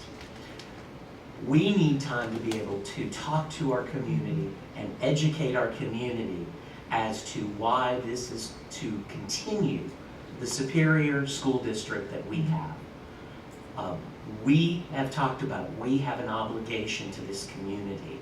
An economic obligation that we have is to ensure that we have the proper educational system moving forward and that we are prepared for the challenges that we continue to be up against. And we may not be here as a board, the four of us sitting here, but there's going to be a board behind us that we have to be prepared for, that we leave them in better shape than you all and we all have taken on. As a board member that came on, I'm grateful that that is the position you've taken, and I look for us continuing that. And the whole discussion we're having right now is that we are, to show the public we are responsible to them because we all believe we're responsible to them. We want those figures out there that Mr. Dodd's talking about so we can show them this is why we're asking or why we may ask for something. We just want them to know. Well, and the reason we're here, and I know Mr. Mullen talked about these plans have already been identified, we're not asking for more, but the reason I'm having this discussion is from the material that was presented by Ms. Himmel in the workshop of looking down 5 years at our capital outlay and how that fund is going to drop to under $500,000 in a year that we still have a $3 million bond payment on a high school. So that is required for us to make a decision. Because if we do not have an increase in revenue, then we have some tough decisions that the board's going to have to make on how we meet our obligations, how we meet maintenance obligations, how we meet the need for buses, all those things. Technology will be. Let's repeat that. Talked about buses. I mean, but Mr. Dodd, you just said something that this to me is the crux of this. Within 5 years, we will have to find funding outside of the capital in order just to pay for our bond. Now, Mr. Bishop, where would we have to go to get that money under our current financial funding? That's the reason why we're having this conversation today.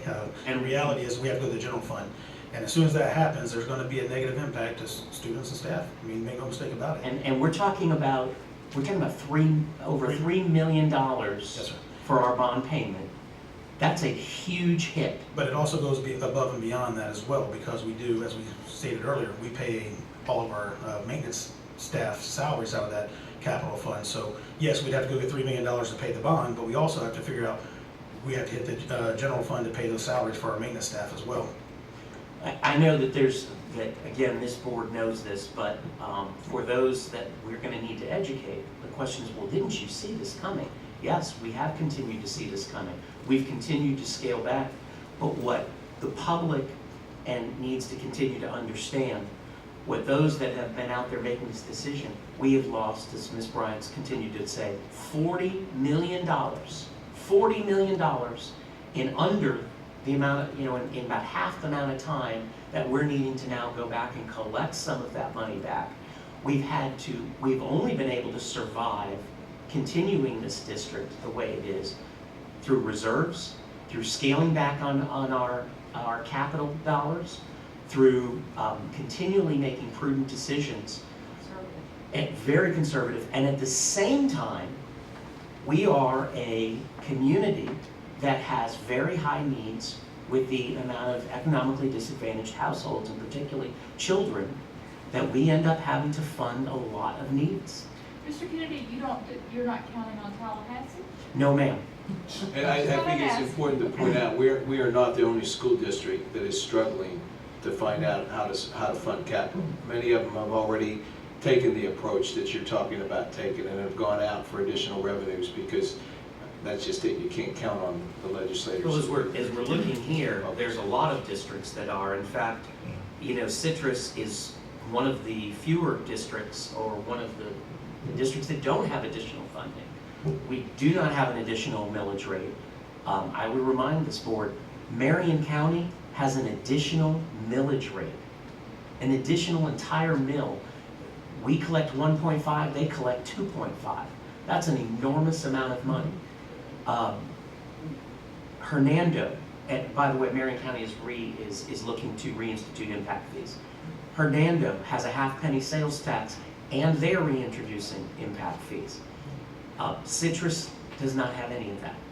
And we have also been working, where not only have we had a reduced impact fee dollars, this board knows that you've had reduced percentage of impact fee collections that have impacted capital dollars. All of those monies are what offsets ad valorem tax dollars. And that's what we keep talking about. Every time that we have to go and use our capital dollars, that is dollars that directly comes out of this community to fund this community. And I know this board understands this, but this community has to understand, we do not set the millage rate for our general fund. That is set by Tallahassee, and Tallahassee decides how much we're going to pay for our students. They also determine what the local required effort is going to be for capital dollars in this community. So we are only setting a very small amount of that dollar amount. So where are we right now? We're going to have a meeting on the 24th. And on the 24th, Mr. Mullen? Yes, ma'am, if you don't mind, I'd like to Sure, recap please. that. Exactly. Please. So that's what I want to make sure we're clear. The direction of the board is to have staff come back on May 24th, if this is what I'm understanding. Come back May 24th with a couple of different items. Number one, to have a clearly defined, delineated list of projects that have been previously identified that we would have to rely on an alternative revenue source to fund. Also, be prepared to share that in the event that we don't do anything, what would that impact look like, both on our capital fund, capital budget, as well as our general budget. I think we need to start there. Absolutely. I actually think we need to start at that point. If nothing is Nothing done, happens, this is what where happens. we are. Absolutely. So I apologize, but I think that's where we have to start. That will be the foundation from which we build the presentation. And then lastly, we'd like to have the timeline clearly defined as to whether or not, or what the timeline would be if this was to go into the primary election or if it was to go to a general election. And certainly we'll consult Mr. Bradshaw on that. We talked about it, I think you said this, but the review of the MGT study of the things we've done to date and the direction this board has already given, right now that's the next has been Floral City. We've now just put in both Inverness Primary, Inverness Middle, and understanding that yes, as Mr. Mullen appropriate said, you know, sometimes we make modifications. At this point though, those projects will cost us in the range of. In the range of, that's correct. MGT study would be the resource in which we consult with in developing the And presentation. then also, Is that what the kind of general direction or are we Yes. missing? No, I'm good with that. I mean, I think too that if, like we said, if part of that though would be if we didn't go with any renovations, and we'd have those figures too, right? Yeah, we can tell you, we have a list, we can tell you when every roof is due to be replaced. We can tell you, we can go 25 years out and tell you when every air conditioner's life cycle is expected to expire. I think Because we keep all of that, those maintenance records, and we can tell you that. and then I want to be clear, at that very same meeting that Mr. Bradshaw will be prepared, we will have written something up to be able to, if we say, do I hear you right? If we say, okay, we want to take it and look at a sales tax, a surtax. I think that our then he can be- agenda needs to include being prepared to make that I decision. mean, I think so. Give me direction to write the resolution. I'm at least, if do we need that in a Yes. motion? I don't think you need it in a motion, it's just that I can write a draft resolution. A draft resolution, exactly. Yeah. Yes, yes. Yeah. Yes. Now, we have to remember that we're gonna have to put a term limit on this, and that's gonna be determined by where our needs are. I mean, because I think it's gonna be harder to sell a longer term limit. I mean, these are things we gotta discuss, right? I mean, you know, are we talking 6, 8, 10, 15, you know, how many years are we talking? We don't wanna set something up and not show where the monies are going to go over that. I think if you identify the projects after we present them to you, then you can come up with, we're gonna look for $60 million to do our priority one projects. And then we'll know based on an estimate what we have, what a 60-year, what running $60 million out would be, right? Right, we know 6.4 million a year. Yeah, so you'd be, And or if you identified it at 30 million, if you decided, listen, we're just gonna try to get through these 3 projects and then reassess it then you choose that, whatever you choose to do. Well, one of the challenges we know, like with Crystal River, is the bonding. If you do bond or you pay as you go, you're going to either have to generate the money to build them, or you're going to have to bond out for a longer period of time. Typically, these projects are a 10-year type project because, and that's why many of them are written as a 10-year, because you've got to plan for either bonding or for generating that income, one way or the other. And I do think that that's can be part of what is provided to us, is whether we're talking a pay-as-you-go project structure or we're talking about a bonding. What concerns me about a pay-as-you-go is that what Crystal River taught us is the starting and stopping of a project can be costly. And I would rather know, for example, with Floral City, if we vote and we have a vote that is approved by the voters, that we can put out that schedule and the community can count on what is going to take place with those projects. As opposed to, our hope is, well, okay, we're going to collect it for X number of years, but if we don't collect it after that, well, then the project may not take place. And then the public's sitting there, kind of like what they've done with the gas tax, and wonder where the money's gone. And I think we want to make sure that we can show them where that's going.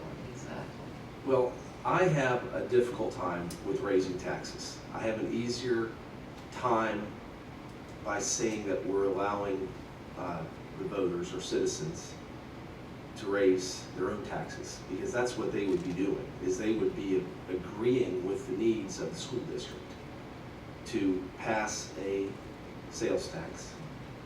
And I am hopeful that the information that we share, that we show the need, we show what will happen or could happen, most likely happen, if we have a revenue shortfall, and we use the reputation of the school board, which has been strong, that we've managed the budget over the years very well, that we do what we say we're going to do, that the superintendent has provided us with an A school district. I mean, people like Citrus County Schools, and that is a big drawing point, I think, for the overall health of our community, right, is low crime and good schools. So I'm hoping that that will be the selling point, or that will help us with selling this and showing where the needs are, because that is literally what the voters will be deciding upon, is to increase a tax on themselves. Well, the beauty of a surtax, as we're talking about, is also that the ad valorem taxpayer is not bearing this burden, that users are paying an equitable fair share of this, that visitors are helping offset the cost of this, and that in particular, that individuals have an opportunity of controlling this tax that's happening. That's very different than us just levying an amount of money. I believe that this board can make that case and put out that information.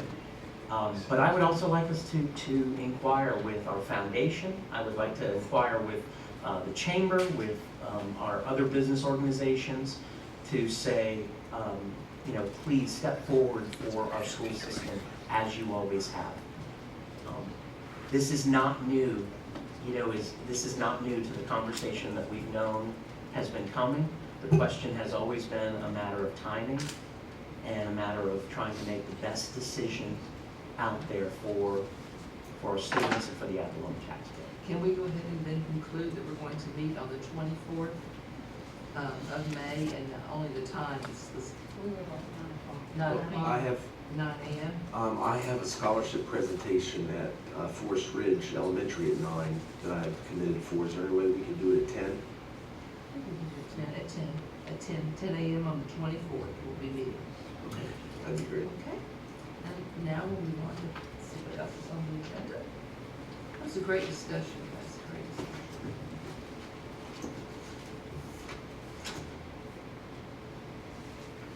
Approve of. Staff will oh, get, you'll have some- will staff get with them on details and more information, I'm assuming. You will, okay, good, good. Thank you, Thank thanks you. very much. Thank you. Presentation, Thank you very appreciate much. it. Need a motion to approve the minutes. Move approval. It's been moved by Mrs. Bryant, do I have a second? Second by Mr. Dodge, to approve the minutes, all in favor? Aye. Aye. Opposed? Carries 4-0. Attorney Legal Matters. Reports from the board, please, Mr. Kennedy. It's already late. What I want to just say is thank you to the,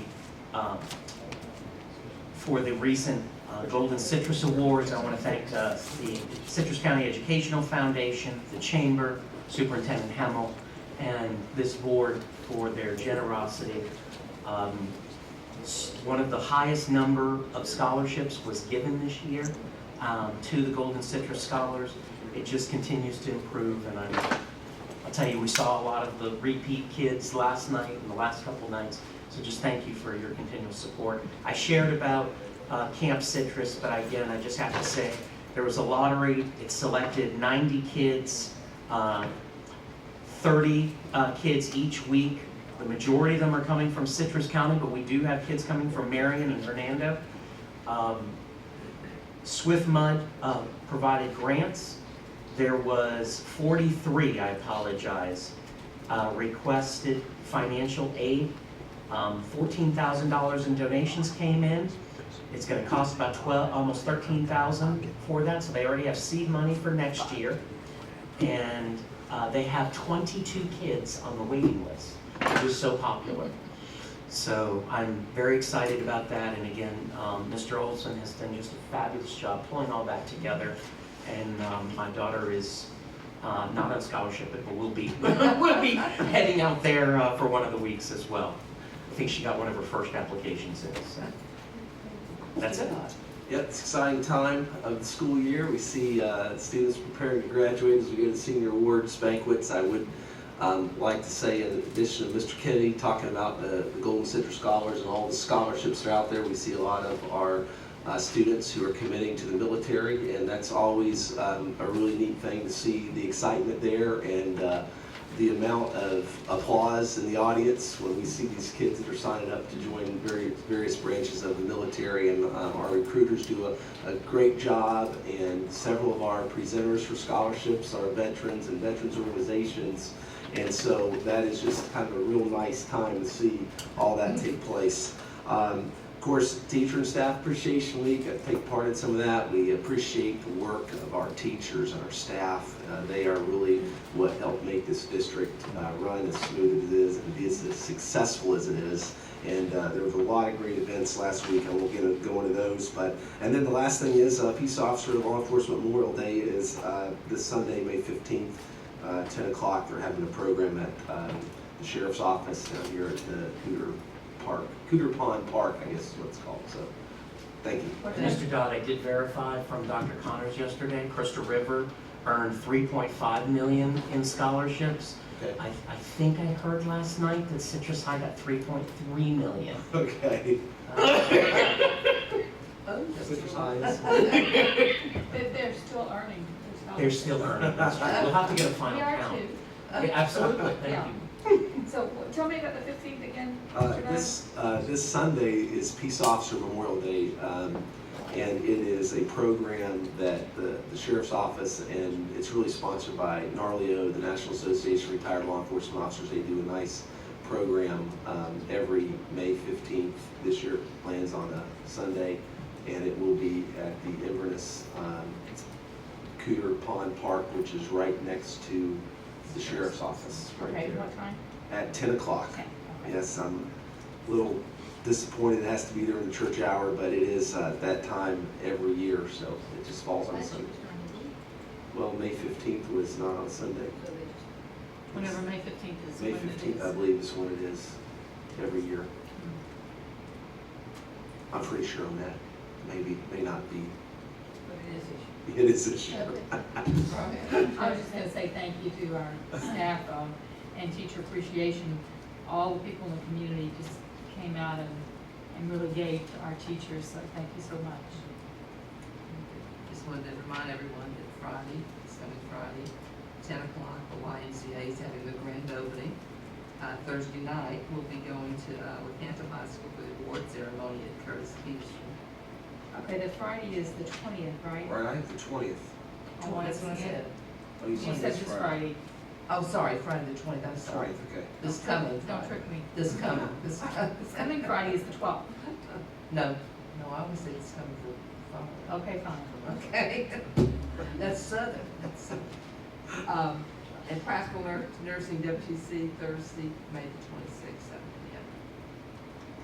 And I'd also like to say, going to the award ceremony and seeing as many students as we have who have grade point averages like weighted 4.5, 4.75, it amazes me. It absolutely amazes. We have some incredible students in The this world is in system. good shape. Really, you do feel like that. You feel like, hey, God's in his heaven, all's right with the world when you see those students like that. So, really appreciate it. Ms. Powers, Yes. too, and just before Ms. Hemmel, one of the things that we didn't ask that I think we need to also have from that report, PICO dollars. We have not, our PICO dollars in the last number of years have gone to nothing. And as this board knows, we are sending the exact same dollar amount in PICO dollars in this state to 250,000 charter school kids, while 2.8 million public school students are receiving the same amount of PICO dollars. In this county, that means that a charter school like the Academy of Environmental Science gets the same amount of PICO dollars as Lecanto High School. And the student population? Oh, it's about 100 to 1,500. Your mind just we need explodes. to You're we need so- to have that as at least, again, those are lost dollars that might, but that's again what we're talking That about. would be great. Mr. Bishop? Yes, ma'am. Okay. We have that, Okay. we have that, Thank you. and then we'll make sure we do an overview of the capital revenue I sources. appreciate that, thank you. Ms. Emma? Anyone else? Okay, then meeting stands adjourned. Thank you.